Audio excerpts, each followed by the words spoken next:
cara seseorang memanggil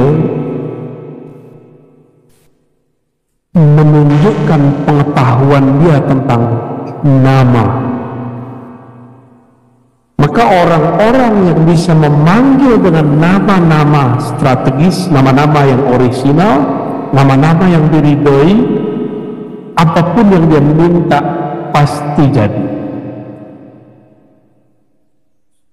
Minta diampuni, tapi manggil ya Allah ya Adil, wahai yang maha adil, ampuni aku.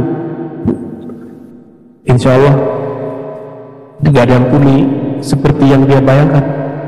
Karena kalau minta keadilan, Allah akan menyiksa orang sesuai dengan kesalahannya.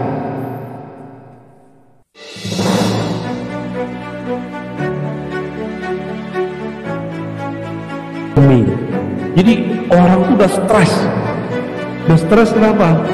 Masuk pagi, keluar sore, masuk fingerprint, keluar fingerprint. Tapi itu dahsyat finger. Ada nama di situ, ada tanda. Maka di sini ada nama.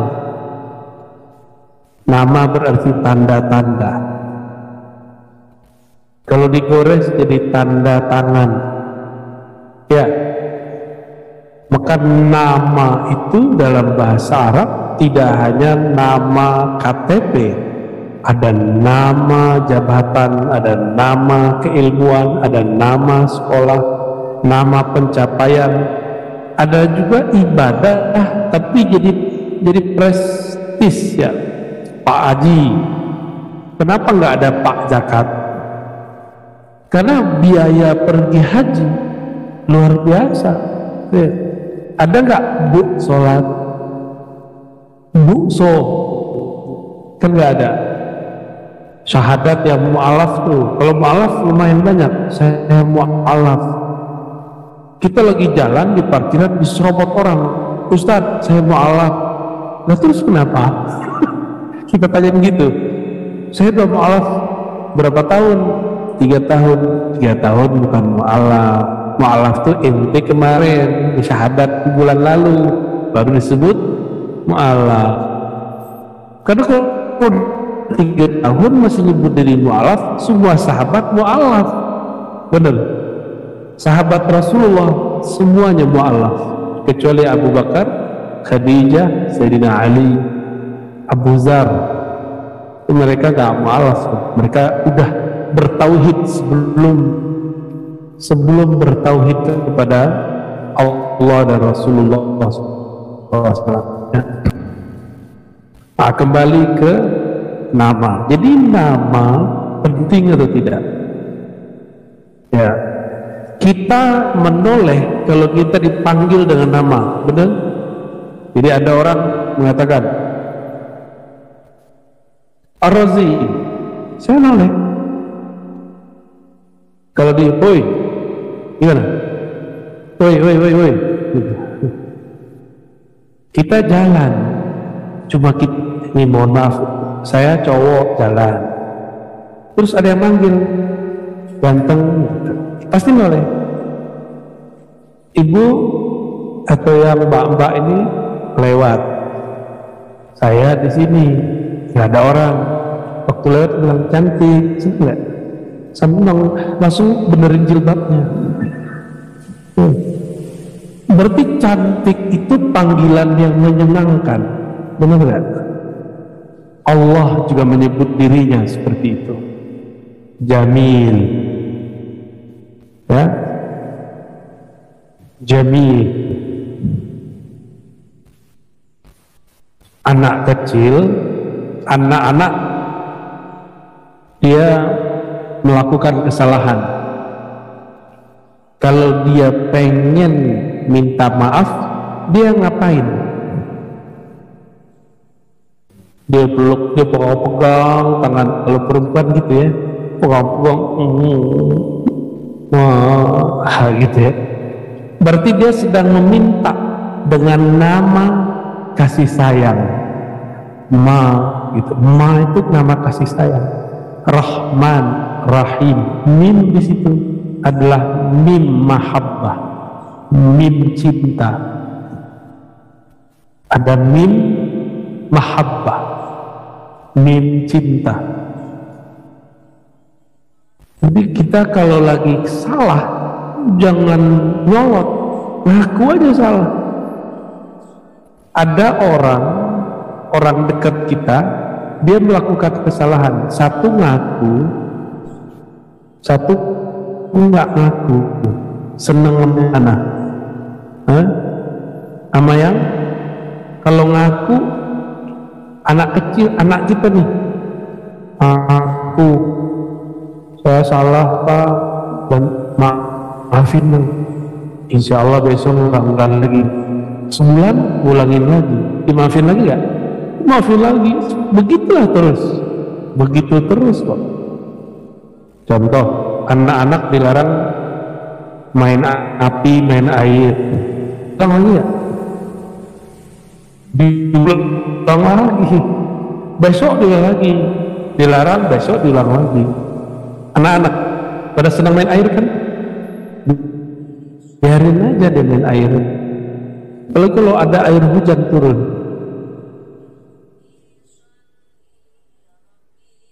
itu rahmat semua isinya. Kan mereka main air, sakit sama aja, tidak sakit lagi. Ini di luar ilmu kedokteran nih Pak Dokter, ini ilmu tajribah namanya, ilmu eksperimen. Saya senang dipanggil dengan nama. Kita semua senang dipanggil dengan nama. Dikenal dengan nama yang lengkap. Contoh tadi Pak Dokter Mahruz Zaman. Jadi orang manggilnya panjang, Mahruz Zaman. Tapi di kampung panggilannya apa Pak? Uus, Lut. Jadi Lut sih. Lut. Jadi Lut, oke. Kayak zuhur jadi lohor gitu ya. Cocok logi Pak. Ketika ada orang manggil kita dengan nama kecil, kita noleh, siapa ini? Berarti teman kecil penuh. Itu. Berarti memanggil itu menunjukkan pengetahuan si yang memanggil. Nah ini kaidah. Ini boleh ditulis. Cara seseorang memanggil menunjukkan pengetahuan dia tentang nama. Maka orang-orang yang bisa memanggil dengan nama-nama strategis, nama-nama yang orisinal, nama-nama yang diridhoi, apapun yang dia minta pasti jadi.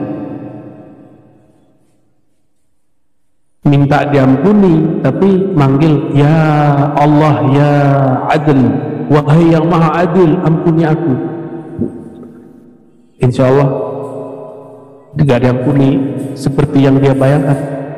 Karena kalau minta keadilan, Allah akan menyiksa orang sesuai dengan kesalahannya.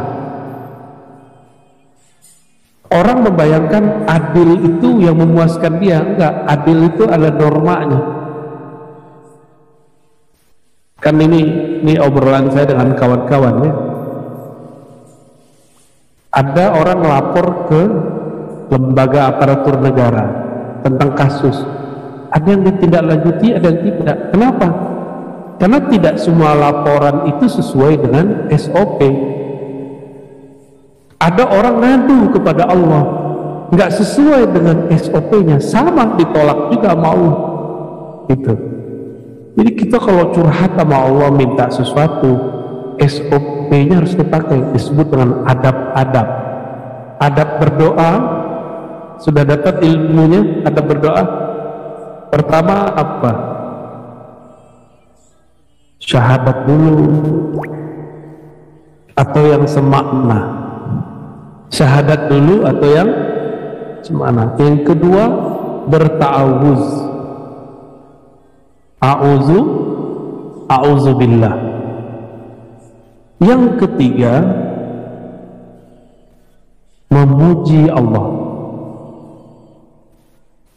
Yang tempat bersolawat. Yang kelima, memanggil Allah dengan nama yang sesuai.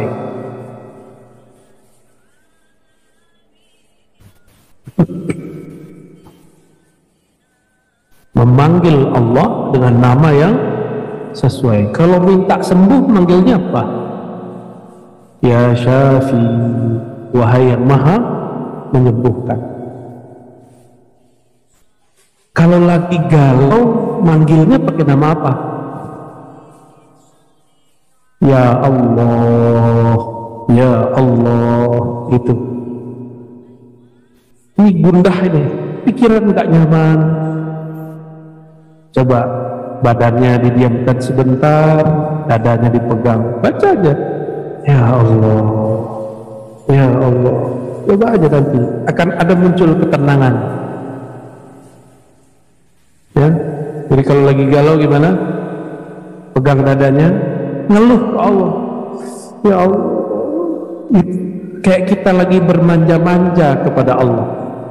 Coba lihat anak kecil, kalau jatuh nangis, dia nggak sakit-sakit amat, tapi pengen diperhatiin maknya. Jatuh, teriak gede-gede, kenceng-kenceng sambil melihat ibunya. Ibunya cuek aja, dikencengin lagi, gitu. Sakit, padahal dia udah gak sakit-sakit amat, pengen diperhatiin.